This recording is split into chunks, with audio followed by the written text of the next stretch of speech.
এই ভাঙা পিলার যখন শিল্পকলা একাডেমির ভেতরে আমি দেখলাম, আমি তো অবাক। অর্ধেক ভেঙে গেছে এই পিলার কেন শিল্পকলা একাডেমির মাঝখানে? প্রথমে আমি ধরতেই পারিনি। এরকম ইন্টারেস্টিং শিল্পকর্ম থেকে শুরু করে শ্যাডো আর্ট পর্যন্ত বিভিন্ন ধরনের শিল্পকর্ম নিয়ে এবার শুরু হয়েছে 24তম নবীন শিল্পী চারুকলা প্রদর্শনী। আসসালামু আলাইকুম, আমার চ্যানেলে আপনাদের সবাইকে স্বাগতম। তো আমি শিল্পকলা একাডেমিতে চলে গিয়েছিলাম এই এক্সিবিশনটা অ্যাটেন্ড করতে।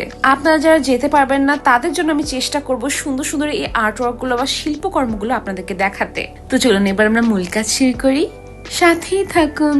সুন্দর মতো মেট্রোতে উঠে আমি তখন চলে যাচ্ছি শিল্পকলা একাডেমিতে। আমি মেট্রোতে উঠে শাহবাগে নেমেছি এবং সেখান থেকে আমি রিকশাওয়ালা মামাকে বলেছি আমি শিল্পকলা একাডেমিতে যাব। তারপর রিকশাওয়ালা মামা নিয়ে গেল এবং সেখানে আপনি যে কোনো একজন গার্ডকে বা আর্মি আছে তাদেরকে চাইলে জিজ্ঞাসা করতে পারেন যে জাতীয় চিত্রশালা গ্যালারিটা কোন দিকে। তারা সুন্দর মতো আপনাকে দেখিয়ে দিবে এবং ওখানে লিফটের 2 এবং 3-এ চলছে মূলত এই এক্সিবিশনটা। আমি মূলত এই দুটো ফ্লোরে দেখে এসেছি। 5টা গ্যালারি ছিল এবং সেখানে অসংখ্য কাজ। এবং প্রথমে যখন লিফটের 3-এ উঠি তখনই দেখতে পাই এই বুড়িগঙ্গা থিমের আর্ট ওয়ার্কটা। এক্সিবিশন বলতে কিন্তু সাধারণত আমরা পেইন্টিং এক্সিবিশন বুঝি, কিন্তু ন্যাশনাল লেভেলের এই এক্সিবিশন গুলোতে কিন্তু পেইন্টিং ছাড়াও বিভিন্ন মাপের শিল্পকলা থাকে। আপনি কিন্তু এখানে খুব কমই পেইন্টিং দেখতে পারবেন। এখানে বেশিরভাগ জিনিসই কনসেপচুয়াল আর্ট, যেগুলোতে থিমকে বেশি গুরুত্ব দেওয়া হয়েছে। বাংলাদেশের ঐতিহ্য, ইতিহাস, সামাজিক বিভিন্ন ধরনের সমস্যা, বিভিন্ন ধরনের থিম নিয়ে কিন্তু এখানে কাজ ছিল।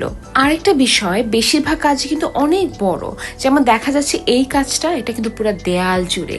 আবার সামনে আমি যে আরো যে কাজগুলো দেখাবো এগুলো দেখতে পারবেন যে একটা পুরো কর্নার ধরে খুব সুন্দর করে প্রেজেন্ট করে নিজের মেসেজটা তারা কিন্তু তুলে ধরার চেষ্টা করছেন। থিম আরো ভালো করে বোঝার জন্য কিন্তু এরকম টাইপের প্রত্যেকটা আর্টের পাশে সুন্দর করে একটা কাগজ লাগিয়ে দেয়া আছে, যেখানে সুন্দর করে ব্যাখ্যা করা আছে যে প্রত্যেকটা আর্ট ওয়ার্কের মিনিং কি। এখানে লাইন এবং কালারের সঙ্গে এত দারুণ সব কাজ আছে। আমি যখন লাইন ড্রয়িং নিয়ে পড়াশোনা করেছিলাম তখন আমি জানতে পেরেছি যে এক একটা লাইনেরও কত গুরুত্ব আছে, কত মিনিং আছে। প্রত্যেকটা রং, লাইন সবকিছুরই কিন্তু মিনিং রয়েছে এবং যেই মিডিয়ামটা ব্যবহার করে আর্টওয়ার্কটা তৈরি করা হয়েছে সেটাও কিন্তু সেটার মূল্য বাড়াতে অনেক বেশি গুরুত্ব রাখে। স্ক্রিনে যে কাজটা আপনি দেখতে পাচ্ছেন, এখানে কিন্তু কাগজ, কাঁচ বা প্লাস্টিক বিভিন্ন ধরনের মিডিয়াম কিন্তু তারা ব্যবহার করেছে, জিনিস ব্যবহার করেছে। আবার এই কাজটা, এটাতে কি দারুণভাবে সুন্দরবনের একটা থিম রয়েছে। আমি যদি ভুল না করি, যতটুকু আমার মনে পড়ছে আমি ওখানে ব্যাখ্যা পড়েছিলাম। আর এই কাজটাও আমার এত বেশি পছন্দ হয়েছে। এই যে এই পুতুলগুলো দেখতে পাচ্ছি না, মাটির যে পুতুলগুলো, এগুলোকে টেপা পুতুল বলে। তো এইগুলো যে প্লাস্টিকের সব খেলনার মাঝে এখন হারিয়ে যাচ্ছে, সেরকম একটা থিম। এবং কি দারুণ ভাবে শ্যাডো ওয়ার্কও করা হয়েছে। বিভিন্ন ধরনের টেপা পুতুল বা মাটির পুতুলগুলোকে আঁকা হয়েছে এবং কি দিয়ে এগুলো বানানো হতো সেগুলো পাশে রাখা হয়েছে। পুরো একটা কর্নার ভরে এই আর্ট ওয়ার্কটা। আর এখানে মাটির চুলোগুলো বানিয়ে রাখা হয়েছে, যেগুলো বিভিন্ন ডিজাইনের, বিভিন্ন সাইজের রয়েছে। আর এই কাজটা দেখতে পাচ্ছেন না স্ক্রিনে, এটা এত ভৌতিক একটা পরিবেশে রাখা। মাথার খুলি তৈরি করা হয়েছে, বিভিন্ন ধরনের সেগুলোর ছবি রাখা আছে। প্রজেক্টর দিয়ে আবার সুন্দর করে ইলিউশন তৈরি করা হচ্ছে। খুবই দারুণ একটা কাজ এবং সামনে থেকে একা একা দেখতে গেলে প্রথমে ভয়ই লাগে। এই আর্ট ওয়ার্ক গুলোর প্রত্যেকটার পাশে কিন্তু সুন্দর মতো করে ব্যাখ্যা লিখে দেওয়া আছে। আপনারা যদি শিল্পকলা একাডেমিতে যান অবশ্যই ওই ব্যাখ্যাগুলো পড়ে নেবেন, আরো ভালো করে বুঝতে পারবেন। আর এই এক্সিবিশনটা কিন্তু 22 ডিসেম্বর পর্যন্ত চলছে, তাই দেরি না করে এখনই চলে যান। আর এই শিল্পকর্মটা আমার খুবই ভালো লেগেছে। আপনারা দেখতে পাচ্ছেন খুবই ডিপ কিছু মিনিং এর। এই এক্সিবিশন গুলোতে গেলে আসলে আমাদের জ্ঞানের ভান্ডার অনেকটাই বেড়ে যায়। কারণ আমরা শুধু ভাবি এক্সিবিশন মানেই হলো রিয়েলিস্টিক আর্ট বা এক ধরনের গাছ আঁকলাম, এরকম ধরনের। এগুলো আর্ট। যখন একাডেমিক ভাবে আমরা আঁকা শিখতে যাই তখন কিন্তু এগুলো আমাদের অনেক প্রয়োজন হয়, কিন্তু নিজের মনকে বিকাশ করা বা সামাজিক ভাবে কি চলছে সেগুলো নিয়ে ভাবা, এটাই কিন্তু আর্টিস্টের মূল কাজ। শিল্পকর্মের মাধ্যমে নিজের মনের ভাব প্রকাশ করা। তো এই ধরনের এক্সিবিশন গুলোতে গেলে আপনি বুঝতে পারবেন যে আশেপাশে কি ঘটছে এবং আমরা আর্টিস্টরা যে আমাদের শিল্পকর্মের মাধ্যমে সেই কাজগুলো তুলে ধরার চেষ্টা করছি, এটা আপনারা বুঝতে পারবেন। মানে এত বড় বড় কনসেপচুয়াল কাজ, যে আমার এই ধরনের কাজ খুবই ভালো লাগে এবং আমার খুব ইচ্ছা যে আমি এরকম বড় ধরনের কনসেপচুয়াল কাজ করব। আর এই যে কাজটা দেখতে পাচ্ছেন, এটা কিন্তু আমাদের ভার্সিটির পক্ষ থেকে একটা বিশাল বড় কাজ। অনেকগুলো স্টুডেন্ট এবং আমাদের স্যার মিলে এই কাজটা সম্পন্ন করেছেন। ন্যাশনাল এক্সিবিশন দেখতে যেয়ে নিজের ভার্সিটির কাজ দেখেও আমার খুব ভালো লাগছিল। আর এই কাজটা আমার এত ভালো লেগেছে, আপনারা দেখতেই পাচ্ছেন। আমি সুন্দর করে দেখাবো যে এই সেক্টরটাতে কি সুন্দর সুন্দর কাজ রয়েছে। তার মধ্যে এখানে আপনারা দেখতে পাচ্ছেন যে পত্রিকা ঝুলিয়ে কি সুন্দর একটা কনসেপচুয়াল কাজ এখানে তৈরি করা হয়েছে। আন্দোলনে সেই উত্তেজনাপূর্ণ সময়টাকে এত সুন্দর করে এখানে তুলে ধরা হয়েছে, আমি জাস্ট মুগ্ধ হয়ে দেখছিলাম। এই যে আমরা একটা পেন্টিং পেয়ে গেলাম, আর এখানে কিন্তু সুন্দর মতো পার্সপেক্টিভের একটা কাজ হয়েছে। আমার দারুণ লেগেছে এই কাজটা। কর্নারটাতে এসে না এই খাটটার উপরে সবসময় চোখ আটকে যাচ্ছিল। এক একটা কর্নারে গেলে মনে হয় যে আমরা এক একটা জায়গায় চলে এসেছি। এই কাজটাও আমার বেশ ভালো লেগেছে। সময়কে তুলে ধরার জন্য সময়ের থিমে খুব সুন্দর করে এই জিনিসটাকে তারা বানিয়েছেন। মিক্সড মিডিয়ায় এই কাজগুলো হয়, আপনারা দেখতে পাচ্ছেন। শুধুমাত্র 3D পেন্টিং সে করেনি, একটা থিমকে তুলে ধরেছে, তারপরে বিভিন্ন ধরনের জিনিস বানিয়ে তারপরে এটার সঙ্গে কিন্তু অ্যাটাচ করে তারা এটাকে আরো মিনিংফুল করেছেন। শিল্পকলাতে আমি যখনই আসি তখন এরকম টাইপের এক্সিবিশন গুলোতে আমার চোখ আটকে যায়। আর মনে হয় এক্সিবিশন আসলে এমনই হওয়া উচিত, যেখানে গেলে প্রত্যেকটা আর্টওয়ার্কের সামনে দাঁড়িয়ে দুইবার চিন্তা করতে হয়, আচ্ছা এটার কি মিনিং দাঁড় করিয়েছে। এত বড় গ্যালারি গুলো এবং এতগুলা কাজ আর এত সুন্দর সুন্দর কাজ যে প্রত্যেকটা কাজের সামনে দাঁড়িয়ে চিন্তা করতে ইচ্ছা হয় যে এটার মিনিং কি আর কিভাবে করেছে। তাই ঘুরে ঘুরে সবগুলো কাজ দেখতে দেখতে পা তো একদম ব্যথা হয়ে গেছিল। আমি আরো ইন্টারেস্টিং একটা জিনিস দেখাতে যাচ্ছি, আর সেটা হচ্ছে শ্যাডো আর্ট। এটা দেখে আমি এত অবাক হয়েছিলাম। লাইটের মাধ্যমে কি সুন্দর করে একটা চিত্র তুলে ধরা হয়েছে শ্যাডোর মাধ্যমে, আপনারা এখানে দেখতেই পাচ্ছেন। আর একটা ইন্টারেস্টিং জিনিস আপনারা লক্ষ্য করবেন, আর সেটা হচ্ছে বিভিন্ন ধরনের ফেলনা জিনিস, যেমন প্লাস্টিক, যেটা আমাদের পরিবেশের জন্য ক্ষতিকর, এ ধরনের জিনিস ব্যবহার করেও কিন্তু অনেক আর্টিস্ট দারুণ সব শিল্পকর্ম তৈরি করে। এই যে এবার আমরা চলে এসেছি আমাদের ভূমিকম্পের থিমে, সেই জিনিসটায় আমি প্রথমে বুঝতেই পারিনি যে এটা একটা আর্ট ওয়ার্ক। আমি এত অবাক হয়েছি, প্রথমে আমি ভাবছিলাম যে আল্লাহ এটা এরকম কেন। মানে সবচেয়ে অবাক হয়েছি এই আর্ট ওয়ার্কটা দেখে।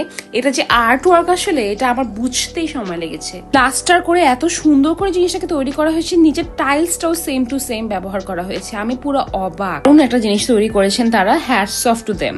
আবারও আমরা কনসেপচুয়াল আরেকটা আর্টের সামনে চলে এসেছি। এটা কিন্তু খুবই সুন্দর রিয়েলিস্টিক ভাবে করা হয়েছে, কিন্তু অনেক ভালোভাবে একটা ভালো থিমের উপরেও কিন্তু গুরুত্ব দেওয়া হয়েছে। এখন স্ক্রিনে যে আর্ট ওয়ার্কটা দেখতে পাচ্ছেন, এই ভাইয়াটা এই থিমে সাধারণত কাজ করেন। আমি আগে ওনার কাজ দেখেছি। ওনার একটা স্টাইলই আছে এই গোল্ডেন এবং ব্ল্যাক এর মাধ্যমে চমৎকার ভাবে পাখিগুলোকে ফুটিয়ে তোলা। এই কাজটাও আমার বেশ ভালো লেগেছে। কর্মজীবনে নারী কি কি ফেস করে, কি কি কথা শুনে, সেটা নিয়ে করা। প্রত্যেকটা মুখের উপরেও লেখা আছে।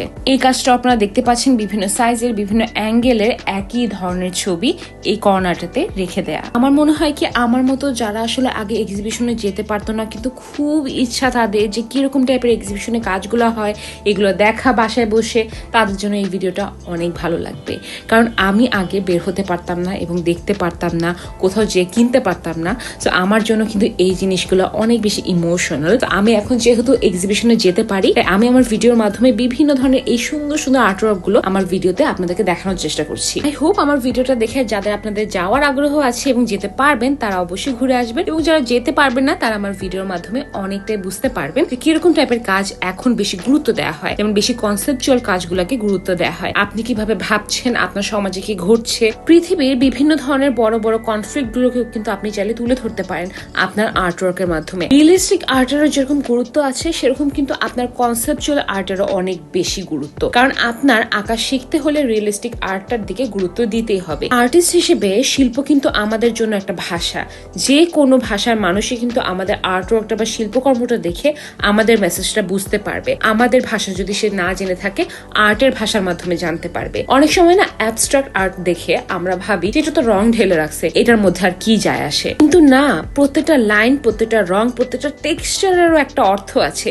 এই জিনিসটাকে আমি নিজেও জানতাম না। এখন যখন আমি এগুলো নিয়ে পড়াশোনা করছি, আমি আরো ভালো করে জানতে পারছি এগুলোর মিনিংটা কি। খুব মজার একটা এক্সাম্পল আমি আপনাদেরকে বানিয়ে বলি। হ্যাঁ, মনে করেন একটা ক্যানভাসের উপরে আল্টামেন ব্লু রং করে দেয়া আছে, শুধুমাত্র আল্টামেন ব্লু করে রাখা। হ্যাঁ, তো আপনি দেখতে পারবেন যে বিদেশে ওইটার দাম বলছে লক্ষ লক্ষ কোটি কোটি টাকা, বা বলতে পারি মিলিয়ন বা বিলিয়নে চলে যাচ্ছে এটার প্রাইসটা। আমি নিজে যখন ছোট ছিলাম না, আমি এটা নিয়ে হাসাহাসি করছিলাম। আমার মনে পড়ে এরকম একটা ছবি সম্ভবত ভাইরাল হয়েছিল আরো 10-12 বছর আগে। কিন্তু আজকে আমি আপনাদেরকে একটা তথ্য দিব, আর সেটা হচ্ছে আল্টামেন যে জেনুইন পিগমেন্টটা বা রংটা তৈরি করা হয়, সেটা খুবই রেয়ার এক ধরনের পাথর থেকে তৈরি হয়, এবং এই পাথরটা সোনার চাইতেও বেশি এক্সপেন্সিভ। এই পাথরের গুঁড়ো করে তারপরে আল্টামেন ব্লু কালারটা তৈরি করা হয়, যেটা খুব রেয়ার ভাবে এখন পাওয়া যায়। সাধারণত অয়েল পেইন্টের ক্ষেত্রে ওটা আগে পাওয়া যেত। এখনো আমরা যে আল্টামেন ব্লুটা ব্যবহার করছি, অ্যাক্রিলিকের ক্ষেত্রে সেটা কিন্তু এই পিগমেন্টের তৈরি না, যার কারণে এটা অনেক কম এক্সপেন্সিভ। কিন্তু আসল যে আল্ট্রামেরিন ব্লু এর পিগমেন্টটা রয়েছে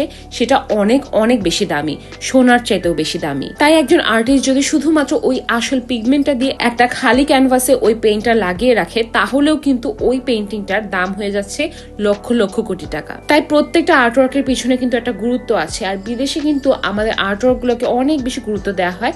আমাদের দেশেও যদি এখন আস্তে আস্তে আরো বেশি ইমপ্রুভ হচ্ছে, বিদেশে তাদের ইতিহাসকে তারা অনেক বেশি গুরুত্বের সঙ্গে দেখে। শুধু রং তুলির আঁকাই নয়, আমরা কি ব্যবহার করছি, কি সাধনা করে কিভাবে আঁকছি, কিভাবে প্র্যাকটিস করছি, আমরা এটার পেছনে কত ঘন্টা দিয়েছি, কতটা পরিশ্রম দিয়েছি, অনেক ব্যাপার আছে। আমি এত মুগ্ধ হয়েছি এবার এত সুন্দর সুন্দর কাজ শিল্পকলায় দেখে যে আপনাদেরকে আমি বলে বোঝাতে পারছি না। আপনারাও যান, যে সুন্দর করে দেখুন, ছবি তুলুন, ভালো করে অ্যাপ্রিসিয়েট করুন। পারফরমেন্স আর্টও কিন্তু ওখানে হয়, খুব মজার একটা বিষয় না? বিভিন্ন আর্টিস্ট এসে কিন্তু একটা নির্দিষ্ট সময় সেখানে পারফরমেন্স করে এবং আপনি দাঁড়িয়ে কিন্তু ওগুলো দেখতেও পারবেন। একটা দারুণ পরিবেশ, খুব ভালো লাগে এবং অবশ্যই এগুলো চেক করে আপনারা কিন্তু একদিন ঘুরে আসবেন। আমি এখন স্ক্রিনে আরো সুন্দর কয়েকটা পেইন্টিং দেখিয়ে দিচ্ছি, আপনারা অবশ্যই এগুলো দেখে দেখবেন। আমার তো খুব ভালো লেগেছে, কতগুলো ছবি তুলেছি, কতগুলো ভিডিও করেছি, দারুণ সব জিনিস। এবং ফেসবুকে আমি শর্টস কিন্তু আপনাদের জন্য আপলোড করতে থাকবো। আমি ফেসবুক ইনস্টাগ্রামে তো রেগুলার স্টোরিতে ভরিয়ে দিচ্ছি যেখানে যা করছি, যেখানে যা আঁকছি। তো আপনারা অবশ্যই ফলো করে রাখতে পারেন, আমি রেগুলার ওখানে আপডেট দিব। এখানে যেরকম আমি ভিডিও দেই মাঝামাঝি, সেরকম ওখানে আমি রেগুলার কিন্তু পোস্ট করছি। তাই আপনারা যদি আমার সবসময় আপডেট চান, তাহলে ফেসবুকে এবং ইনস্টাগ্রামে ফলো করে রাখতে পারেন। টিকটকেও আমি সুন্দর মতো আপনাদের জন্য শর্টস আপলোড করি। ইনশাল্লাহ দারুণ কোনো আর্ট টপিক নিয়ে, আর্ট টিউটোরিয়াল নিয়ে বা দারুণ কোনো বিষয় শেখাতে আপনাদের জন্য আমি চলে আসবো। আজকের জন্য আল্লাহ হাফেজ।